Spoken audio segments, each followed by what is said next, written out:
Welcome back to the Talking Hedge. I'm Josh Kincaid, and this is your Cannabis Business Podcast. Today we're here live at the World Trade Center in Seattle. We've got some amazing guests here. We're going to be talking about marijuana media, starting with Garrett Rudolph of Marijuana Venture. Garrett is the editor-in-chief of Marijuana Venture, a leading business magazine for the legal cannabis industry and host of the Retail and Dispensary Expo. Marijuana Venture was the first monthly magazine focused on the legal cannabis industry, and the company now has published 80 print magazines since its inception.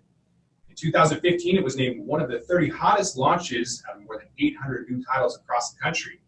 Prior to launching Marijuana Venture, Garrett was the editor of a twice-weekly newspaper in Eastern Washington. After announcing in a column he was leaving the newspaper, Seattle area businessman Greg James contacted him about pick and shovel opportunities within Washington's newly regulated marijuana industry. Together, they started Marijuana Venture with the idea of targeting business owners, managers, and investors in the emerging recreational cannabis market. The publication began as an 8-page black and white newsletter that quickly gained acclaim among Washington's business hopefuls and eventually grew into an award-winning national distributed 164-page glossy magazine. The company has since expanded into the event sector with Interchange, a twice-yearly buying and selling event for Washington businesses, and the Retail and Dispensary Expo, an annual trade show specifically for cannabis business retailers. Garrett, thanks for being here today. Thank you. And then remotely, we have Dave Rheins. Dave is the founder of the Marijuana Business Association. The MJBA is a leading business organization in the fastest growing industry in America. The MJBA provides business intelligence, professional networking, and commercial opportunity for participants in the legal cannabis industry. Founded in 2012, Seattle-based MJBA hosts many cannabis industry trade shows, professional education seminars and workshops, and publishes the most popular MJ headline news on Facebook, mjnewsnetwork.com, Marijuana Green Pages, and Marijuana Channel 1 on YouTube. Dave is a frequent speaker and moderator at Seattle Hempfest, CannaCon shows, Collaborative Conference, Cannabis World Congress, and Business Expo, and a regular columnist for Freedom Leaf magazine. He's a proven business leader with 30 years of experience building and operating best-of-breed media and marketing organizations. Dave has an impressive track record as a senior executive for Rolling Stone, Spin, iVillage, Corbis, Time Warner, and America Online. Dave, thanks for being here with us. Thanks for having me. Bess Byers is with us with Blaise Creative. Bess is a Seattle-based cannabis photographer and digital marketing professional. Bess graduated from Washington State University with a BA in public relations, moved to Beijing to intern at a graphic design agency before moving to LA to work in marketing research.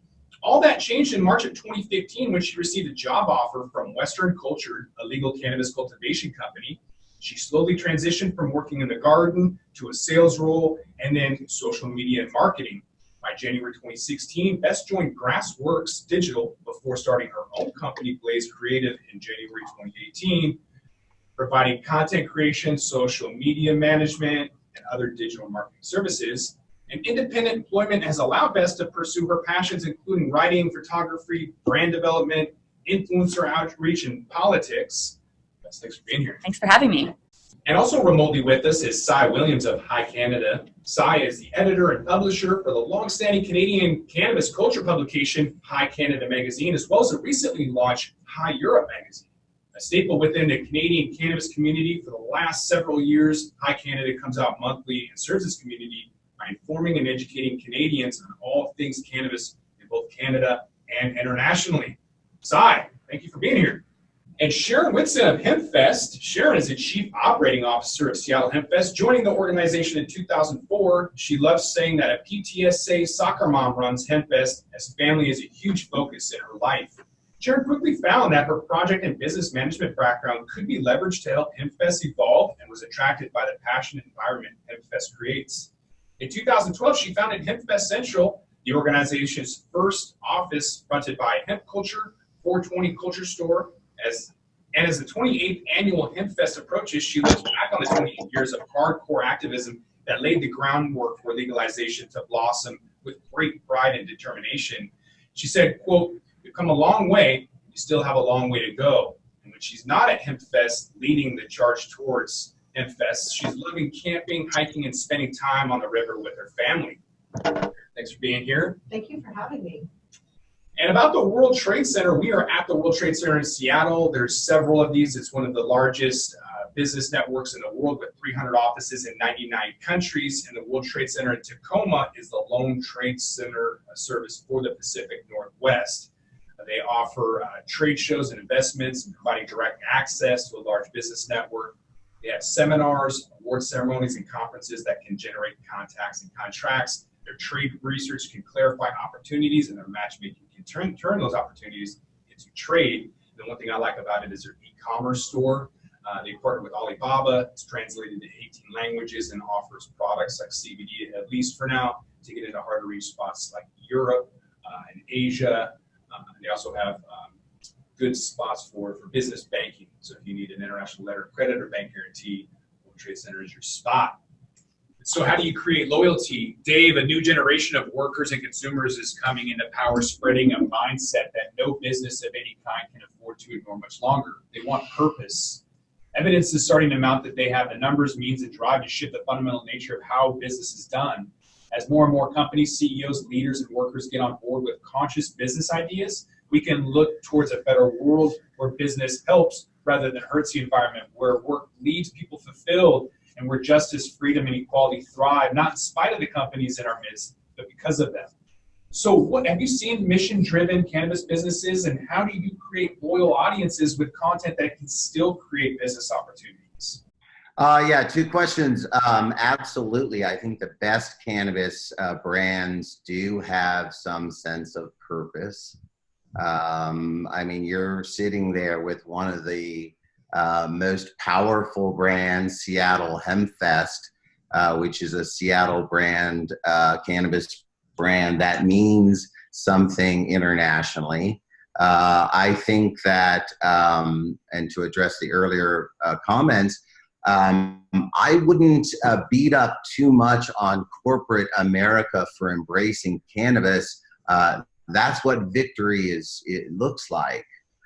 We go from being counterculture to being mainstream, and it loses some of the cachet. It loses some of the coolness. It loses some of the insider. But I'm here to suggest to you that a little bit of loss of cool is much better than throwing people in jail and ruining lives and ruining careers and ruining families because of prohibition. And Sharon's absolutely right. We're not there yet, but by gosh, we're making hay. And if we've got to get some corporate greed heads rich in the process, I'm all for it. So there's that. In terms of building a loyal audience with content, absolutely. It's what I was talking about before. I think that in an emerging market, we have the initial impulse to try to be all things to all people, to want to own cannabis for the world. And when that world is just the activists or just the patients or just the our local thought leadership in a particular market, that is sustainable. But now we're in a national, indeed international conversation. We're unraveling prohibition that has literally altered the course of civilization over the last 80 years or so. And that's all coming undue. So we're rebuilding a lot of things. We're rebuilding our criminal justice. We're rebuilding our local economies. We're, opening up our opportunities to disenfranchised populations.